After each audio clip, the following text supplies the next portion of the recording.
The chandeliers of the Whitmore estate cast a golden glow across the gleaming mahogany table where I sat, my hands folded in my lap, watching the performance unfold. It was Margaret Whitmore's 57th birthday dinner, an annual ritual that had evolved into something closer to a royal court than a family celebration. Crystal glasses clinked, expensive perfumes mingled in the air, and laughter bubbled, up from conversations I wasn't invited to join. I, Claire Whitmore, had spent 3 days preparing for this evening. I'd selected the flowers personally, white peonies, Margaret's favorite, and supervised the catering staff as they arranged each plate with the precision of a Swiss watchmaker. I'd even handwritten the place cards and the calligraphy I'd practiced for months, though I knew my efforts would go unacknowledged. My husband Ethan sat across from me, his attention captured by his sister Vanessa, who was regaling the table with stories of her recent trip to Monaco. The candlelight softened her features, making her look like the porcelain dolls Margaret had collected when her children were young. Dolls that were never to be touched, only admired from a distance. "Another glass, darling." Margaret's voice sliced through my thoughts as she gestured to the waiter to refill Vanessa's champagne. Her eyes slid past me as though I were part of the wallpaper. I'd been married to Ethan for 7 years, and in that time, I'd never once heard Margaret call me darling. I was always just Claire, my name pronounced as if it were a minor inconvenience. The dinner progressed through its courses: the heirloom tomato salad, the seared scallops, the roasted lamb. I ate mechanically, smiling at appropriate intervals, contributing nothing to the conversation, because experience had taught me that my words would either be ignored or dissected for flaws. When the dessert arrived, a towering chocolate creation adorned with edible gold leaf, Margaret stood, champagne flute in hand. The room fell silent in anticipation. "I want to thank everyone for coming tonight," she began, her voice carrying the practiced warmth of someone who knew exactly how to appear generous while giving nothing away. "As I enter another year of life, I'm reminded of how precious family is, how important it is to secure the future for those we truly love." Her gaze settled on Vanessa, who preened under the attention. "Which is why I've made an important decision." Margaret paused, her eyes sweeping the table before landing briefly, coldly, on me. "This house, this home that has been in our family for generations, belongs to my favorite daughter now." A murmur rippled through the guests. I felt the blood drain from my face. "Claire," Margaret continued, her smile tightening, "you have 48 hours to pack your things and leave. Don't worry, Vanessa will redecorate soon enough." The room erupted in laughter, subtle at first, then building as guests realized this wasn't just a joke at my expense, but a public execution of my dignity. Vanessa's laugh rang the loudest, a tinkling sound like breaking glass. I looked at Ethan, desperate for him to defend me, to say something. Anything. But he lowered his gaze to his plate, a flush creeping up his neck. His silence hurt more than any insult Margaret could have crafted. I'd given up my career as an attorney to support Ethan's ambitions. I'd nursed Margaret through her illness 2 years ago, reading aloud to her for hours, managing her medications, enduring her criticisms even as I fluffed her pillows. I'd used my own inheritance, modest compared to the Whitmore fortune, but significant to me, to pay the property taxes when the family's investments temporarily faltered. And this was my reward: public humiliation, eviction from the home I'd helped maintain, and the crushing realization that my husband would not stand up for me. As the laughter continued, something shifted inside me. A quiet strength rose up, displacing the hurt. With trembling hands that quickly steadied, I reached into my purse and extracted a stack of yellowed papers, folded and refolded many times, edges soft with age. I placed them on the table in front of me and smoothed them flat with deliberate care. The inheritance documents, signed years ago by Ethan's grandmother Rosemary, were crisp in their legal language. I'd kept them, private all this time, respecting the family dynamics, hoping I'd never need to use them. But Grandma Rosemary had seen something in me that her own daughter couldn't, or wouldn't, acknowledge. "Before anyone makes plans for redecorating," I said, my voice steadier than I expected, "you might want to review these." The room went silent, the only sound the whispering of paper as I slid the documents toward the center of the table. Margaret's hand shot out, snatching them before anyone else could see. Her eyes darted across the pages, growing wider with each paragraph. The smirk that had been fixed on her face since her announcement disappeared, replaced by a pallor that made her look suddenly older. "This isn't possible," she whispered, but the quaver in her voice betrayed her. Vanessa leaned over, trying to see. "What is it, Mother?" But Margaret couldn't answer. She was staring at me now, really seeing me for perhaps the first time. I stood, straightening my shoulders. The estate, this home, was left to me by Grandma Rosemary through a private trust. She believed I would honor its history and care for it as she would have. I paused, looking around the table at the stunned faces. And I have every day, despite how I've been treated. Whispers erupted among the guests. Cousins and uncles exchanged glances, realizing the implications. Margaret had no legal standing to evict me. The house was mine. Ethan's face had gone from flushed to ashen. "Claire," he began, but I held up my hand. "We can talk later," I said quietly. Then, addressing the table but looking directly at Margaret, I added, "I think this dinner is over." As the guests began to disperse, murmuring among themselves, I remained standing. The chandelier light caught the gold band on my finger, and I wondered how something that had once symbolized love could now feel so heavy with disappointment. The dining room emptied until only Margaret, Vanessa, Ethan, and I remained. In the silence, the ticking of the grandfather clock in the hall seemed unnaturally loud. "Why didn't you tell me?" Ethan finally asked, his voice barely audible. I looked at my husband, at the man who had watched me endure years of subtle cruelty, and said nothing. And I realized there was a question I should have asked myself long ago. Why didn't you defend me? I met Ethan Whitmore at a charity gala in Manhattan 7 years ago. I was 32 then, 4 years out of law school, and making a name for myself at Harrington and Bell, specializing in estate law. The irony doesn't escape me now. That night, I wore a midnight blue dress that had consumed half a month's salary, a splurge I justified as an investment in networking opportunities. I didn't expect to meet anyone special. I was there representing our firm, collecting business cards, and making the right impressions. Ethan appeared at my elbow during the silent auction, offering commentary on a rather garish crystal vase I was pretending to consider. "It would look absolutely stunning in a dumpster," he said, his voice low and conspiratorial. I laughed, surprised by his candor and charm. He was tall, with the kind of confident ease that comes from never having to question your place in the world. His suit was clearly bespoke, his smile genuine in a room full of practiced expressions. "I was thinking it might make a good doorstop," I replied, and his eyes crinkled at the corners when he laughed. We spent the rest of the evening in each other's orbit. He asked about my work, listening with real interest, not the glazed politeness I'd grown accustomed to at such events. By the end of the night, when he asked for my number, it felt like the most natural thing in the world. Our courtship was a whirlwind. Weekend trips to the Berkshires, dinners at restaurants where the maitre d' greeted Ethan by name, nights at the symphony where his family kept a box. I was enchanted, not just by Ethan, but by the world he inhabited so effortlessly. The first time he brought me to the Whitmore estate on Riverside Drive, I was overwhelmed. The 5-story brownstone stood like a sentinel along the Hudson, its facade imposing and elegant. Inside, original woodwork gleamed under crystal chandeliers and priceless art-adorned walls that had witnessed a century of New York history. "This has been in our family for generations," Ethan told me, pride evident in his voice as he led me through rooms filled with antiques and heirlooms. Grandma Rosemary preserved everything just as it was in her parents' day. It was during that first visit that I met Margaret Whitmore. She swept into the parlor where Ethan was showing me a collection of first edition books, her presence immediately commanding the room. "So this is the lawyer," she said, extending a hand adorned with an emerald the size of a small grape. Her smile didn't reach her eyes, which assessed me with the cool calculation of an appraiser determining the value of a questionable piece. From that first meeting, Margaret made it clear I would never be good enough for her son. My background, raised in Connecticut by school teachers, educated through scholarships, was respectable but lacked the pedigree the Whitmores had cultivated for generations. Still, Ethan loved me, and I believed that was enough. When he proposed 6 months later, I said yes, without hesitation. The wedding was held at the estate, a lavish affair orchestrated entirely by Margaret. My input was neither sought nor welcomed. "Don't worry about the details, dear," she told me when I tried to discuss the guest list. "This is a Whitmore wedding. We know how these things are done." The memory of our wedding day is tinted by Margaret's constant reminders that I was marrying up, that the Whitmore name was a gift I could never repay.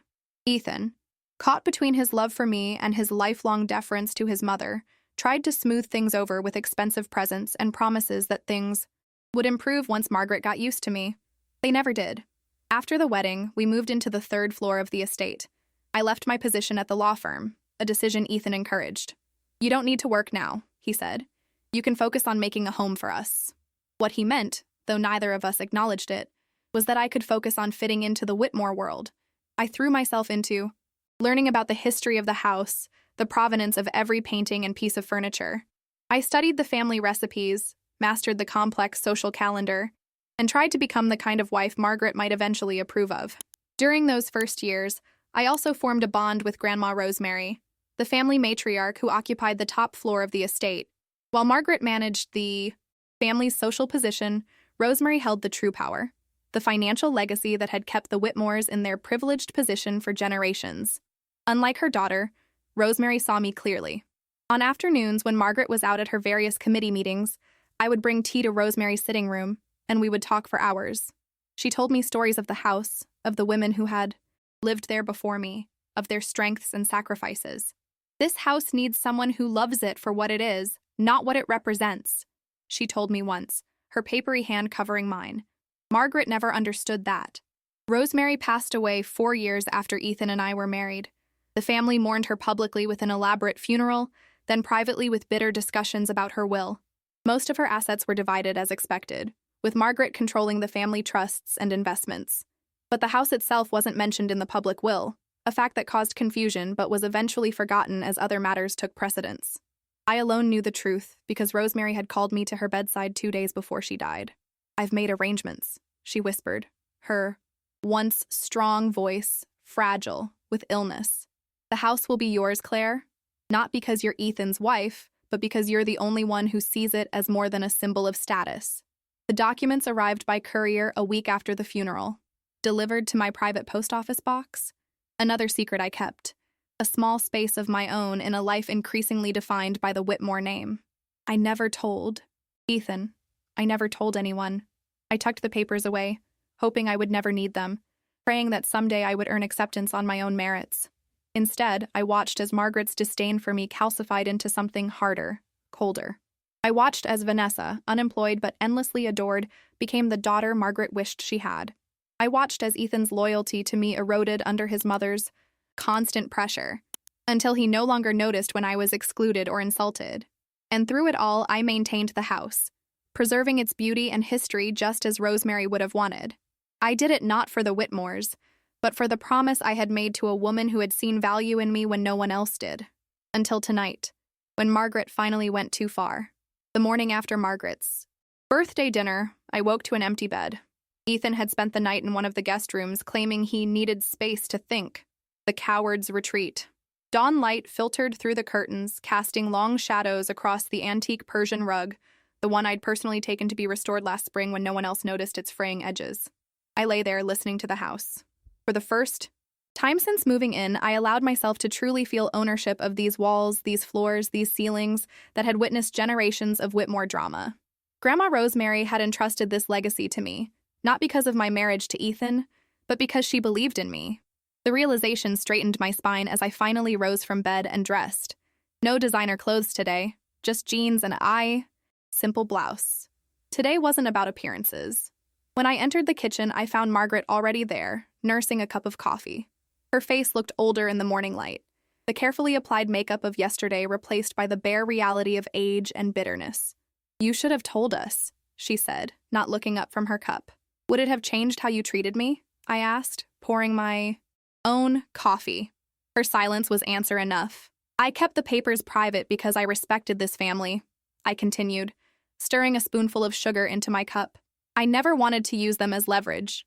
I just wanted to belong." "You don't belong," Margaret said, her voice lacking its usual sharp edge. "You never did. You're not one of us."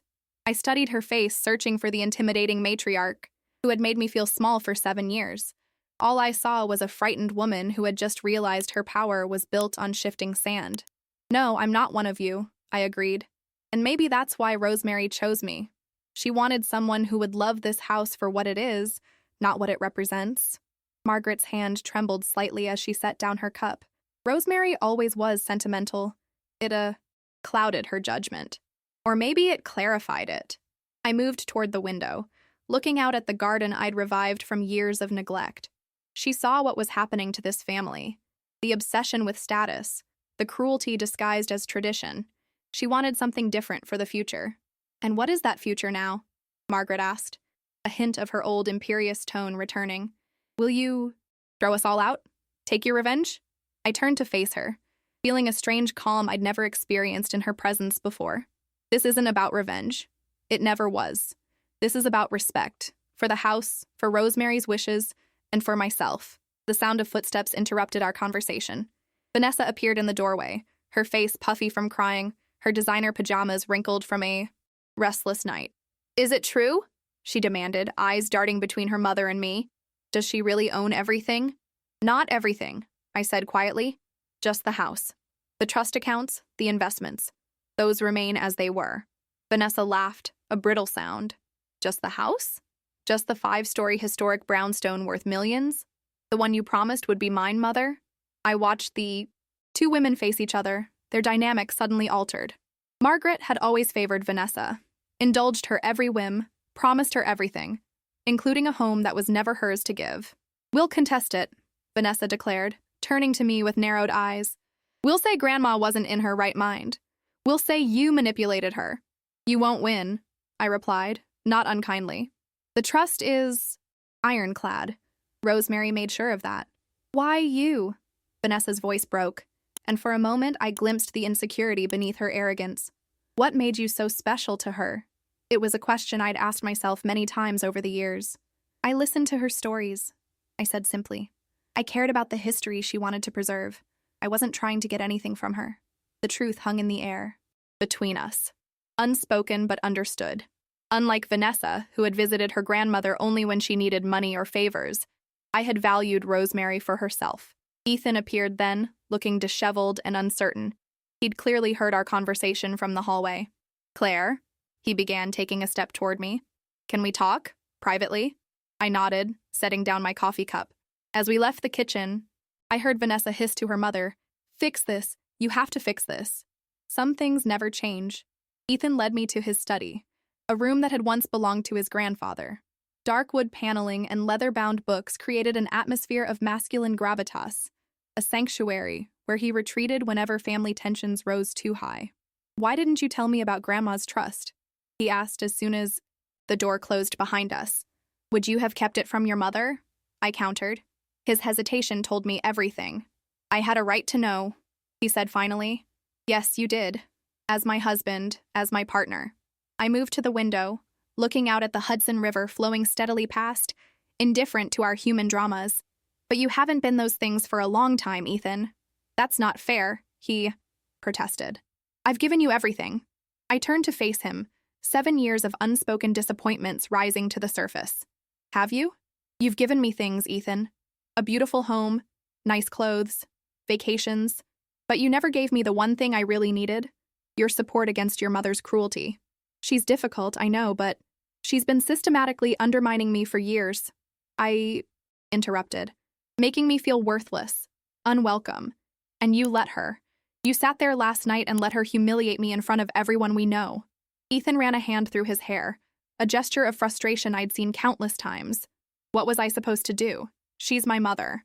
And I'm your wife, I said softly. Or at least I was supposed to be. His eyes widened. What are you saying?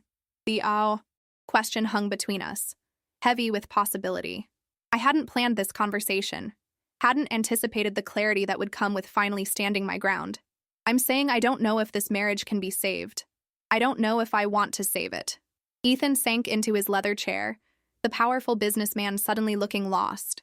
You can't mean that. We can work through this. Now that. You have the house. This isn't about the house, I cut in, frustration sharpening my tone. This is about respect, Ethan.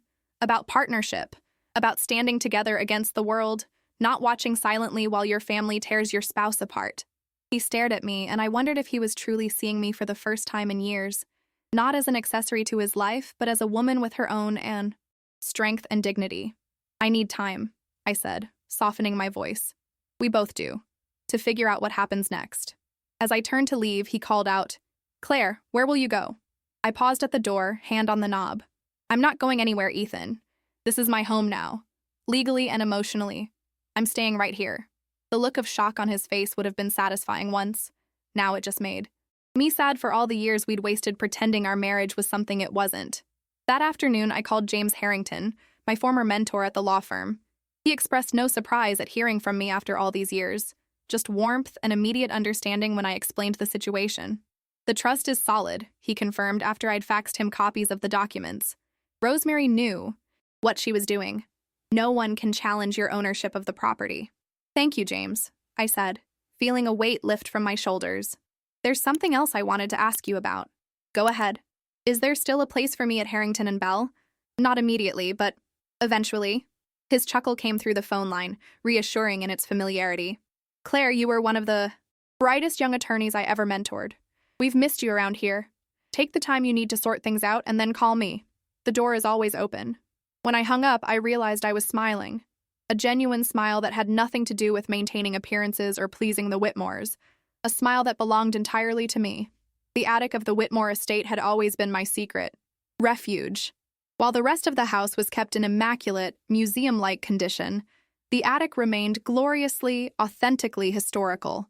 Dust motes danced in the beams of light that streaked through the dormer windows. Trunks full of clothes from bygone eras sat alongside furniture too old-fashioned even for the Whitmores to display.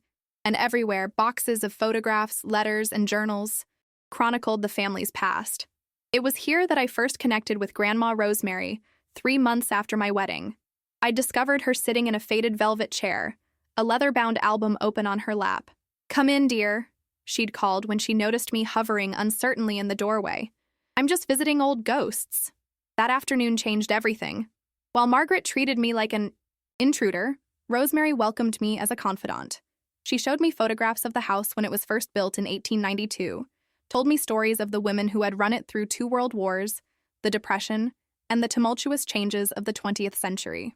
"This house has always been saved by its women," she told me, her finger tracing the face of her grandmother in a sepia-toned photograph. "The men made the money, but the women preserved what mattered." Now, a week after the birthday dinner that had changed everything, I found myself back in the attic, seeking Rosemary's wisdom even in her absence. The house had been unnaturally quiet. Vanessa had retreated to her apartment in Soho, refusing to stay under Claire's roof. Ethan moved between his office and the guest room, maintaining a careful distance. Margaret remained, but our interactions were minimal and strained. I opened the trunk where Rosemary had stored her most personal items. Inside, wrapped in tissue paper, lay her journals, dozens of them, spanning nearly 7 decades. She'd shown me these once, but I'd never read them, feeling it would be an invasion of her privacy. Today felt different. I needed guidance, and perhaps Rosemary had left it here for me to find when the time was right. I selected the journal dated 40 years earlier, when Rosemary would have been about my age. Opening it carefully, I began to read. April 15th, 1985. Harold's mother makes no secret of her disapproval. At dinner last night, she suggested that my background makes me unsuitable to raise Whitmore children. Some bloodlines simply don't mix well, she said, as though discussing her prized orchids rather than her grandchildren. Harold said nothing, of course. His silence hurts more than her words. I nearly dropped the journal in shock. The parallels were uncanny. Rosemary had faced the same treatment from her mother-in-law that I received from Margaret. History repeating itself through generations of Whitmore women.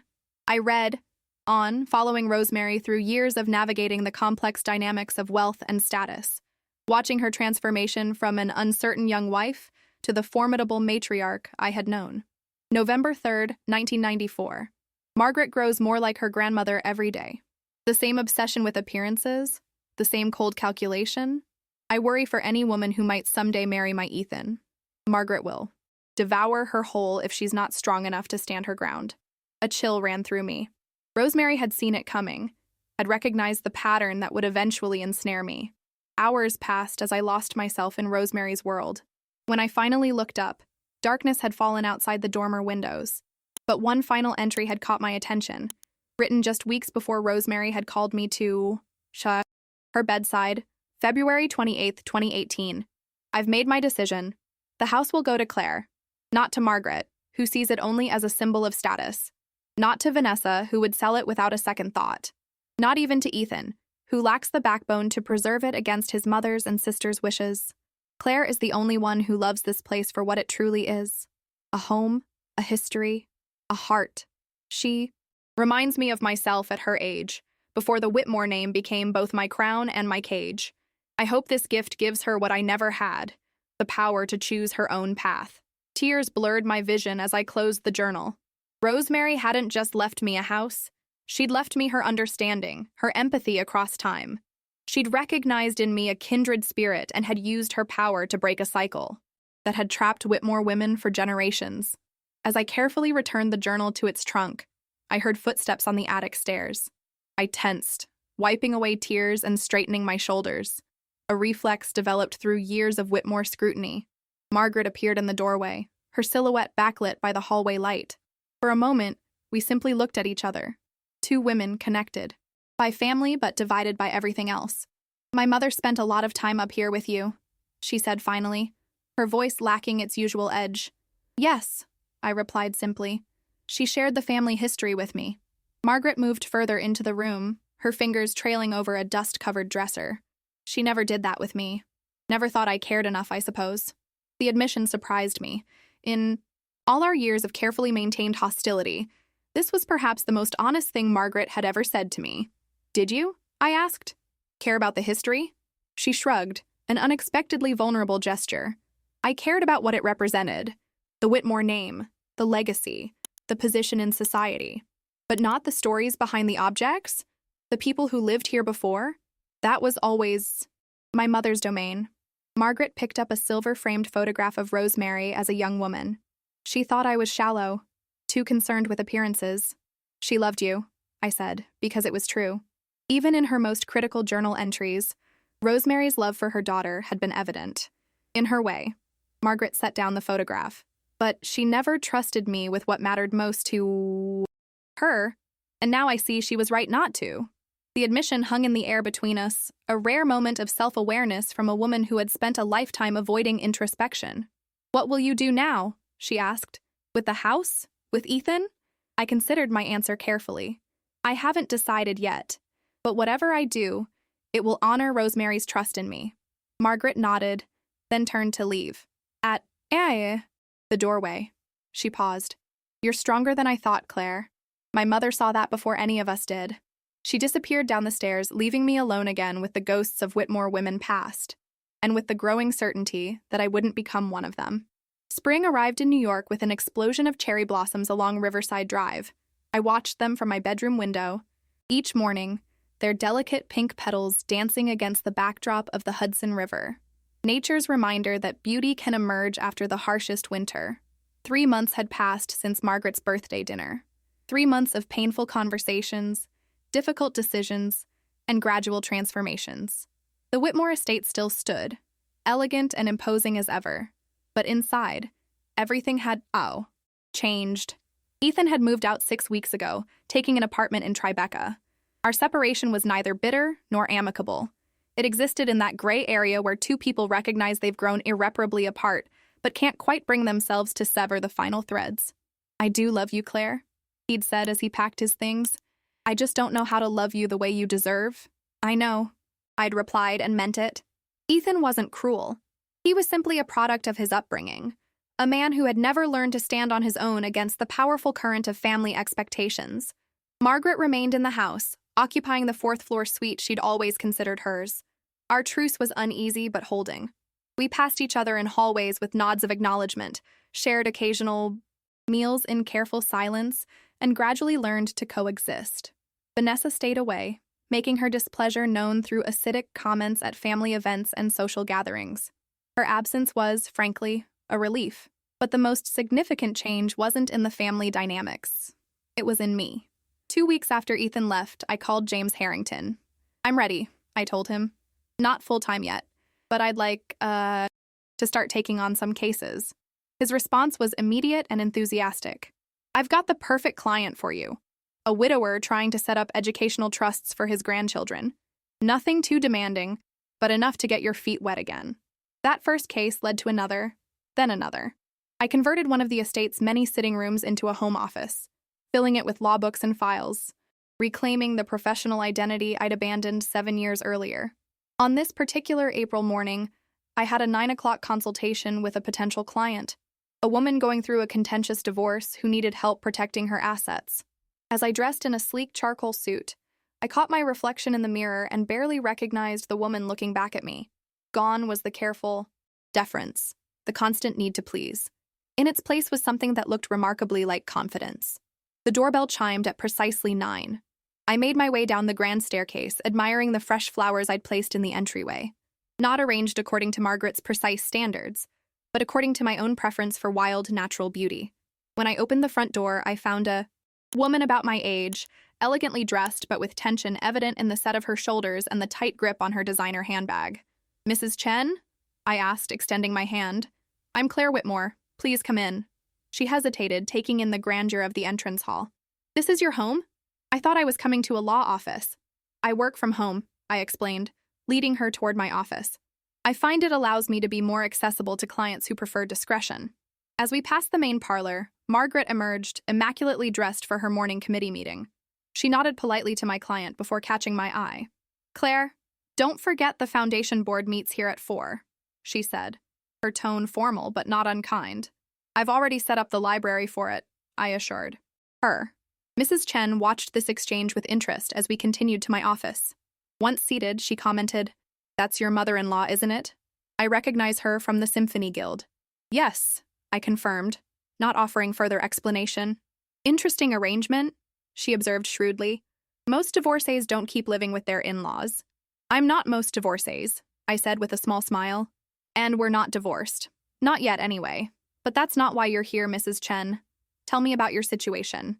For the next hour, I listened as she detailed her 23-year marriage to a hedge fund manager who had hidden assets and was attempting to leave her with a fraction of what she was entitled to. Her story resonated with me, not because of financial manipulation, but because of the underlying betrayal by someone who had vowed to be a partner. "He thinks I'll just accept what he offers because I've always deferred to him on financial matters," she concluded, frustration evident in her voice. "He's counting on my silence, my compliance." "But something has changed," I observed. Mrs. Chen straightened in her chair. "Yes, I refuse to be a footnote in my own life story. Anymore." I nodded, feeling a surge of professional purpose I hadn't experienced in years. "Then let's make sure you're not. Here's what we're going to do." After Mrs. Chen left with a retainer agreement signed and a newfound hope in her step, I found myself drawn to the garden. The rose bushes Rosemary had planted decades ago were beginning to bud, promising summer blooms if properly tended. As I knelt to pull weeds from around their bases, I heard the crunch of gravel on the garden path. Looking up, I saw Margaret approaching, her committee meeting apparently concluded. "Your client seemed impressed," she remarked, stopping a few feet away. "I overheard her talking on her phone as she left. She said you were brilliantly insightful." I brushed dirt from my hands, surprised by Margaret's attention to my professional life. "She's in a difficult situation." I'm glad she felt understood. Margaret nodded, her gaze drifting to the rose bushes. "My mother planted these, you know." "I know. She told me they came from cuttings her grandmother brought from England." Something flickered across Margaret's face. Surprise, perhaps, that Rosemary had shared this detail with me and not her own daughter. "You're changing things," she said abruptly. "The house feels different." I stood, facing her directly.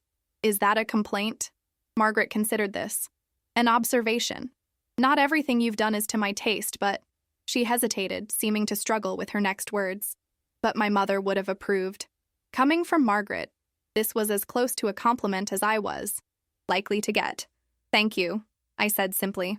She turned to go, then paused. "The foundation board will want updates on the restoration fund. Do you have the figures?" "In my office. I've prepared a full presentation." Another nod, almost respectful this time. "Good. Ethan called, by the way. He'll be attending."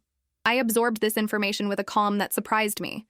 Once, the prospect of seeing Ethan would have sent me into a flurry of anxiety, checking my appearance, rehearsing what to say, how to act. Now it was simply a fact to be noted. "Thank you for letting me know," I replied. As Margaret walked away, I returned to tending the roses, feeling the spring soil cool and damp beneath my fingers. There was something deeply satisfying about this physical connection to the house, to its history, to the women who had cared for it before me. Later that afternoon, as the foundation board members gathered in the library, I felt a surreal sense of standing between two worlds.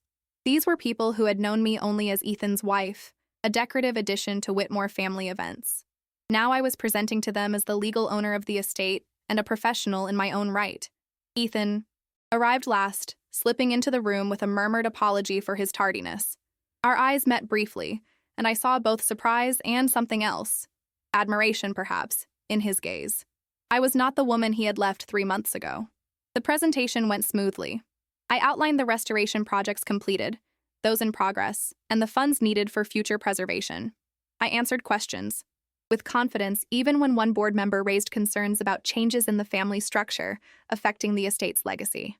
The Whitmore estate has survived 2 world wars, the Great Depression, and numerous family transitions. I replied evenly. Its preservation doesn't depend on any single marriage or arrangement, but on a commitment to honoring its historical significance. That commitment remains unwavering. After the meeting, as board members gathered their things and drifted toward the dining room where refreshments waited, Ethan approached me. "You were impressive today," he said quietly. "I've never seen you so assured." "Thank you," I replied, gathering my presentation materials. "It's amazing what happens when you reclaim your voice." He winced slightly at the implicit criticism. "Claire, I've been thinking a lot about us, about what went wrong." "Ethan," I interrupted gently, "this isn't the time or place." His expression fell, then recovered. "You're right, of course. Could we meet sometime? Just to talk?"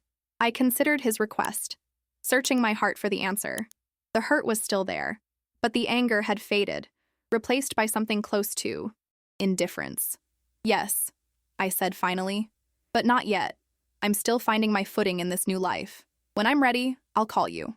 He nodded, accepting my terms with a grace I hadn't expected. As he turned to join the others, I remained in the library, surrounded by leather-bound books and family portraits, tangible reminders of a legacy I was now responsible for preserving, but also transforming. On the wall opposite me hung a portrait of Rosemary in her prime, her eyes keen and knowing. I could almost hear her voice. "The house has always been saved by its women." For the first time, I truly understood what she meant. "Are you sure about this?"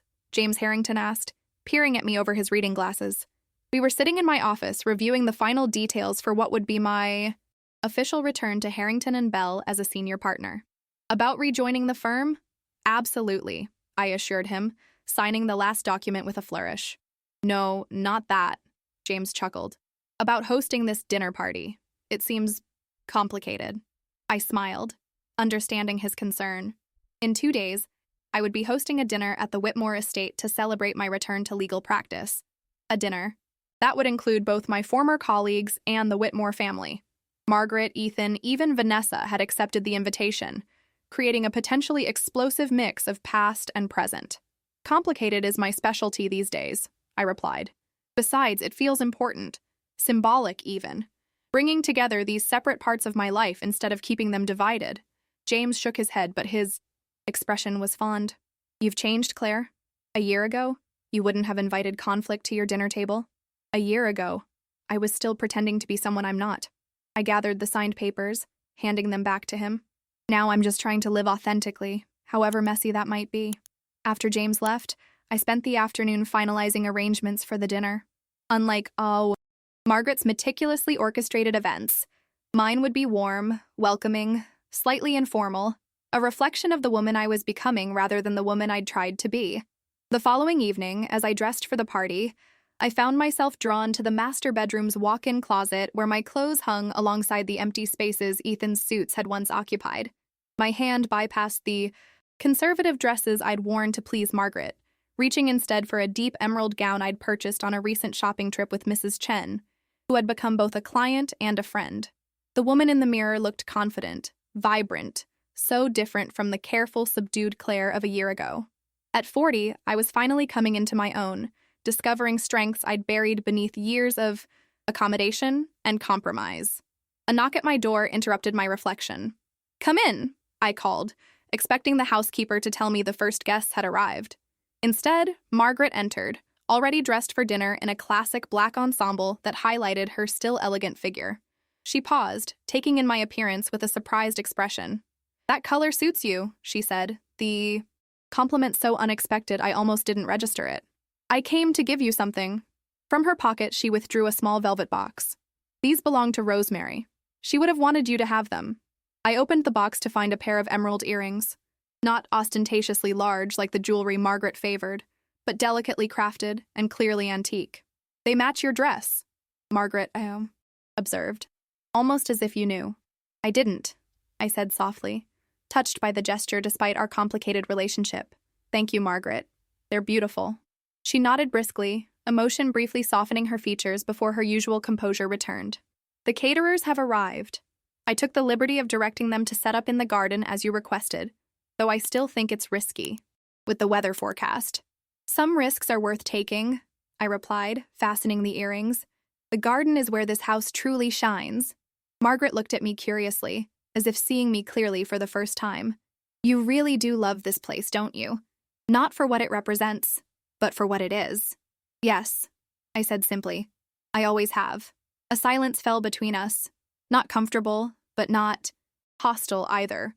The silence of two women who had moved from enmity to something approaching mutual respect. We should go down, Margaret said finally.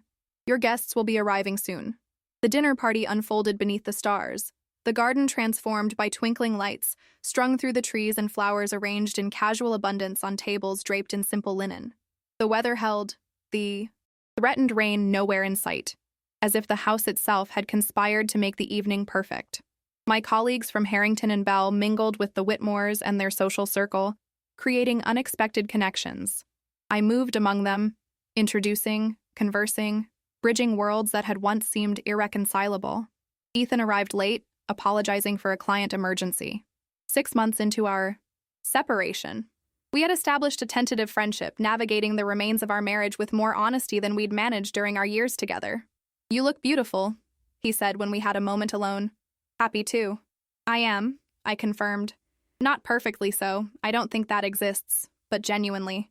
He nodded, his expression wistful. I'm glad. You deserve it, Claire. Dinner was served at the long table set up near Rosemary's rose garden, now in full summer bloom. As conversations flowed around me, James discussing a recent Supreme Court decision with one of Margaret's friends, Vanessa surprisingly engaged with a junior partner from the firm, I felt a sense of achievement that had nothing to do with my legal career or my ownership of the estate. I had created this moment, this convergence of disparate elements of my life, not by controlling or manipulating as the old Whitmore way would have dictated, but by opening doors, building bridges, inviting authenticity. As dessert was being served, James tapped his glass for attention. I hope you'll forgive me for interrupting, but I wanted to say a few words about our guest of honor. All eyes turned to me, and I felt a momentary flutter of the old anxiety before it dissolved into calm acceptance. When Claire first joined Harrington and Bell fresh out of law school, I knew she was special, James continued. Not just brilliant, though she certainly was that, but possessed of a rare quality. The ability to see the humanity beneath legal complexities. When she left us 7 years ago, we lost something. Precious. He raised his glass in my direction. Now, as she returns as our newest senior partner, specializing in estate law and women's financial empowerment, we're gaining back not just the lawyer she was, but the remarkable woman she's become. To Claire. To Claire, the guests echoed, raising their glasses. As applause rippled around the table, I felt a presence beside me. Margaret had risen from her seat and was also holding up her glass. If I may add something, she said, her voice carrying across the garden. The guests fell silent, curiosity evident in their expressions. No one expected Margaret Whitmore to speak at an event celebrating her daughter-in-law's independence. When my mother left this estate to Claire, Margaret continued, I was displeased. A ripple of knowing, laughter moved through the Whitmore contingent. I didn't understand her choice. I couldn't see what my mother saw. Margaret turned to face me directly. I was wrong. In the past year, Claire has preserved not just the physical structure of this house, but its spirit. She's honored its history while creating its future. My mother chose better than any of us knew.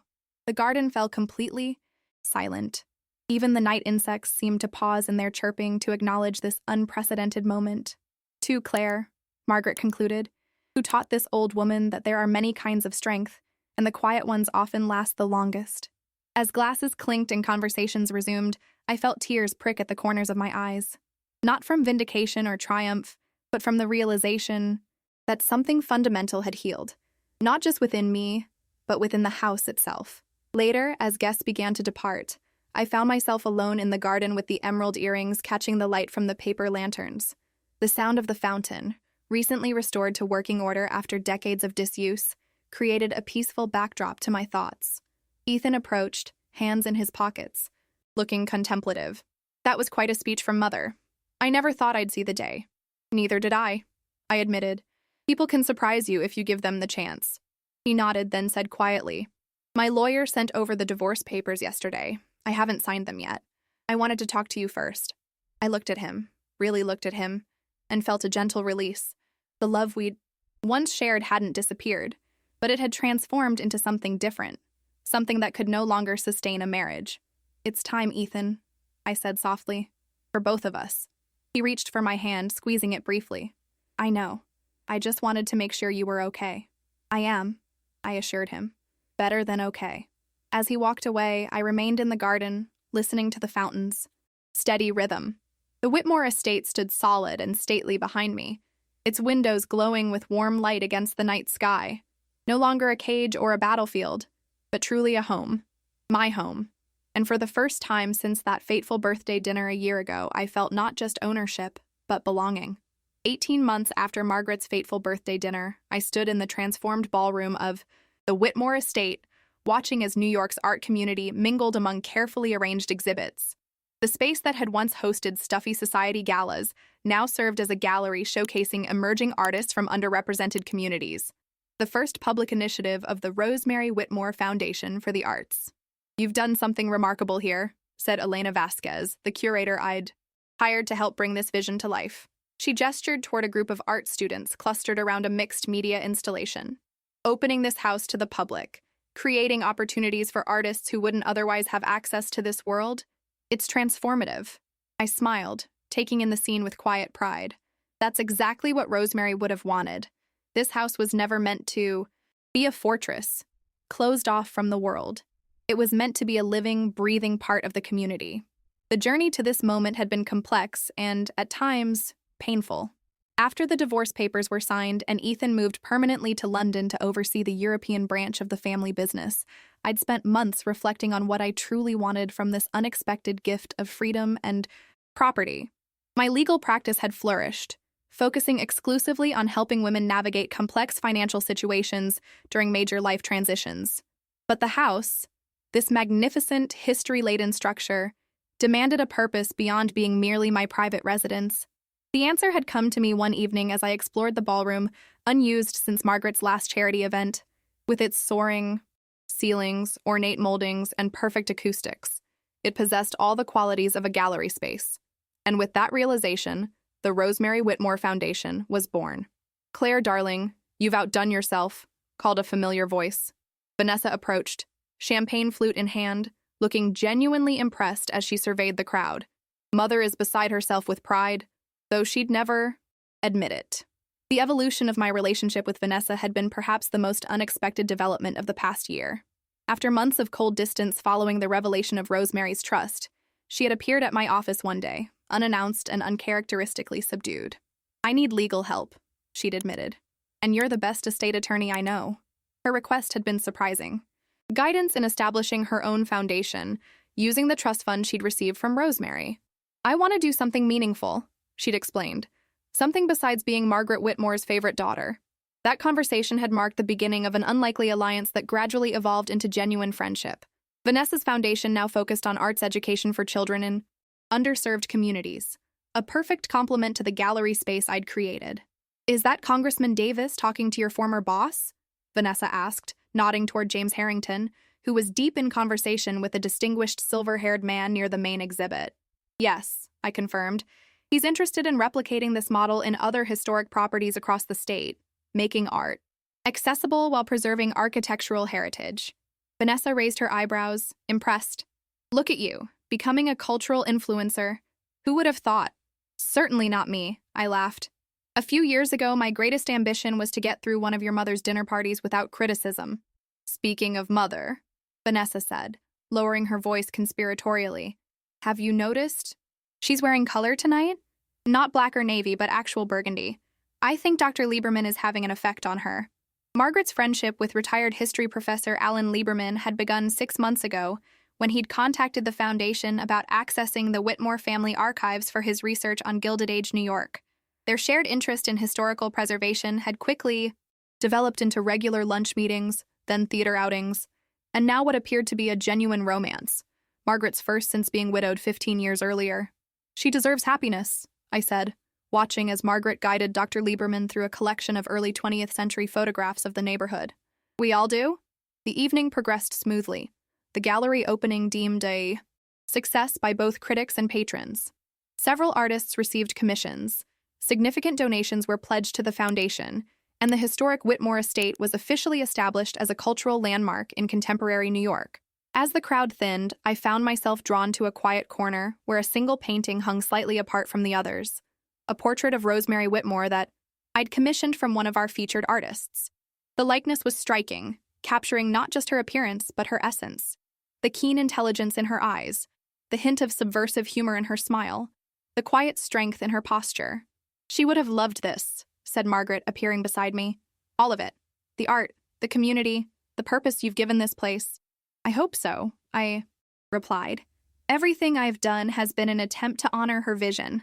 Margaret studied the portrait, emotion briefly softening her usually composed features. "You know, when my mother first told me she was leaving the house to you, I was furious. I couldn't understand how she could choose you over family." She turned to face me, her expression open in a way I'd rarely seen. What I didn't realize then was that she wasn't choosing against family. She was choosing for the future of this house. She knew you would see it as more than a symbol of status or wealth.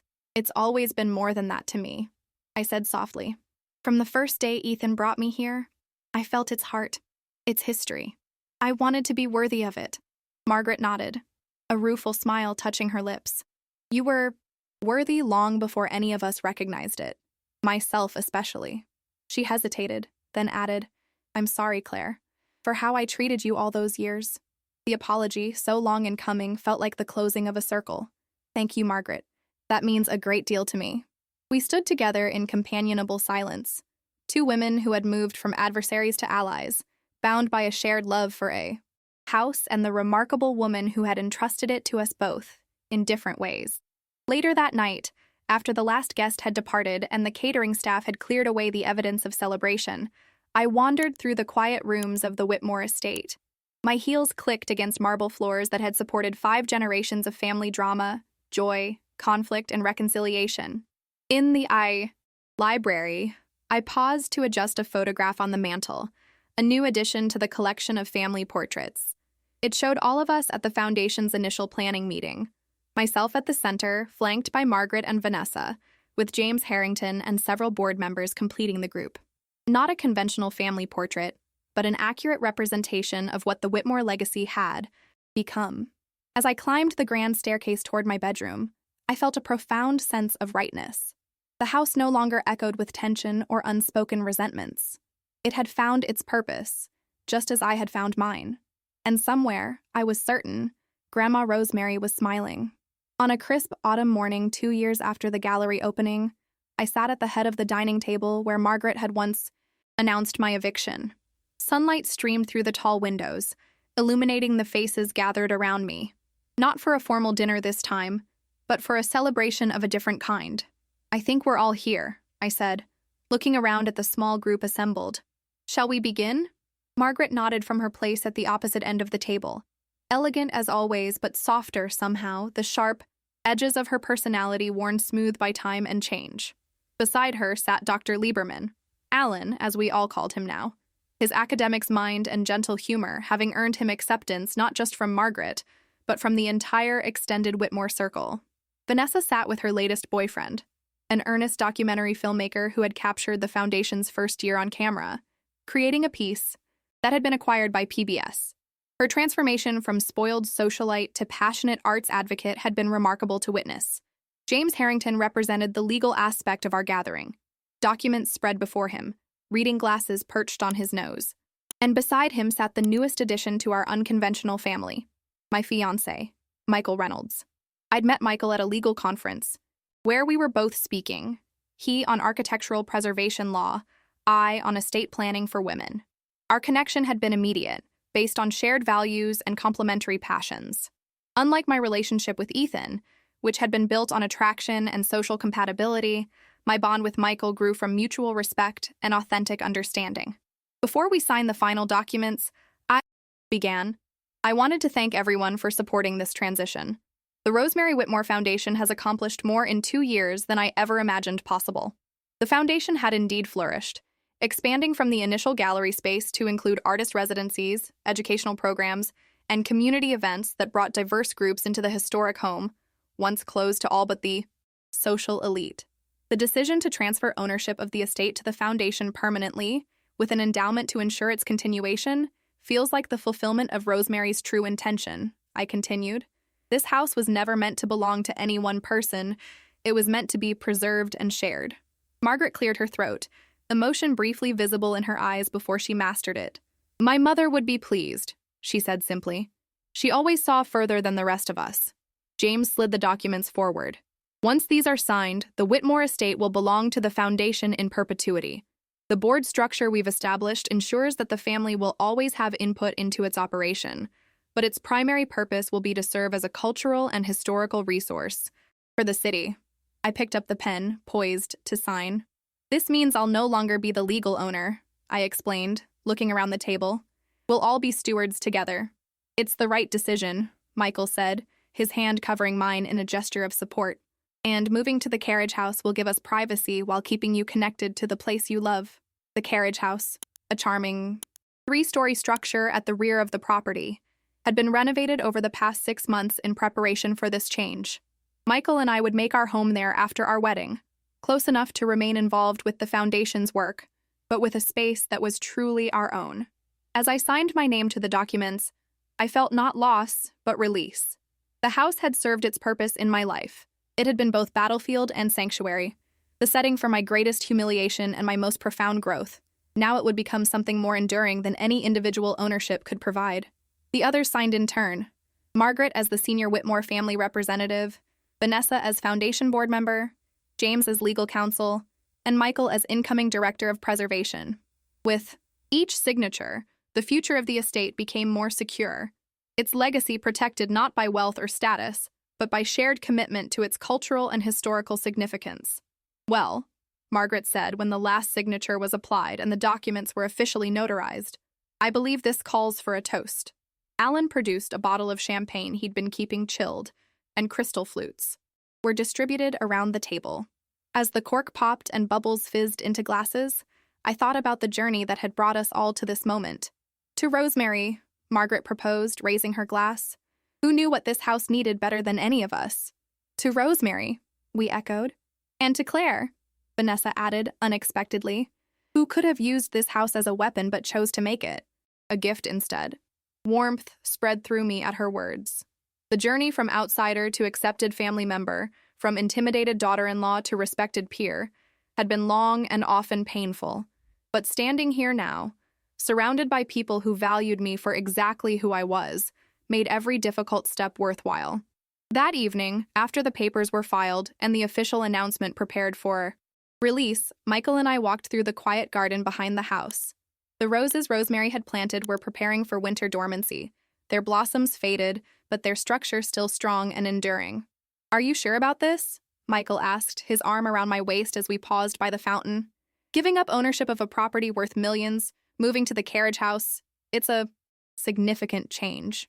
I looked back at the grand facade of the Whitmore estate, windows glowing amber against the twilight sky. I'm sure, I said without hesitation. I never really owned this house anyway. I was just its caretaker for a while. Now it belongs to everyone, which is how it should be. Michael smiled, understanding in his eyes. Unlike Ethan, he had never been impressed by the trappings of wealth or status. He valued the house for its historical significance and architectural beauty, just as I did. Besides, I added, there's something poetic about it, don't you think? That birthday dinner where Margaret tried to throw me out, and now I'm choosing to leave on my own terms, having transformed not just the house but all our lives in the process. Full circle, Michael agreed, pulling me closer as the evening air grew cooler. Not quite a circle, I corrected. More like a spiral, returning to a similar point but on a higher plane. I'm not the same woman who sat silently at that dinner table while everyone laughed at me.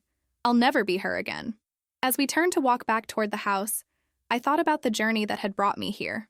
From the Humiliated wife, too, afraid to speak up for herself to a woman who had found her voice, her purpose, and ultimately her peace. The inheritance papers that had changed everything that night at Margaret's birthday dinner had given me more than just a house. They had given me the opportunity to discover who I truly was beneath the layers of accommodation and compromise I'd built up over the years of, my marriage. Rosemary had known that all along, of course. Her gift hadn't been about property at all. It had been about possibility. The possibility of standing in my own power, of building something meaningful, of transforming conflict into collaboration. As Michael and I reached the terrace, I paused for one last look at the garden Rosemary had loved so dearly. In the deepening twilight, I could almost imagine her there among her roses, nodding with satisfaction at what her legacy had become. You know, I said softly, as much to her memory as to Michael, there's a kind of justice that doesn't roar like thunder. It whispers through yellowed papers signed long ago by someone who saw your worth before anyone else did, even before you saw it yourself. Michael squeezed my hand, and together we walked back into the house that had once been my prison, then my power, and now my gift to the future. A house whose true inheritance had never been its walls or windows or priceless antiques, but the wisdom that true strength lies not in possession, but in purpose. And in that purpose, I had finally found home.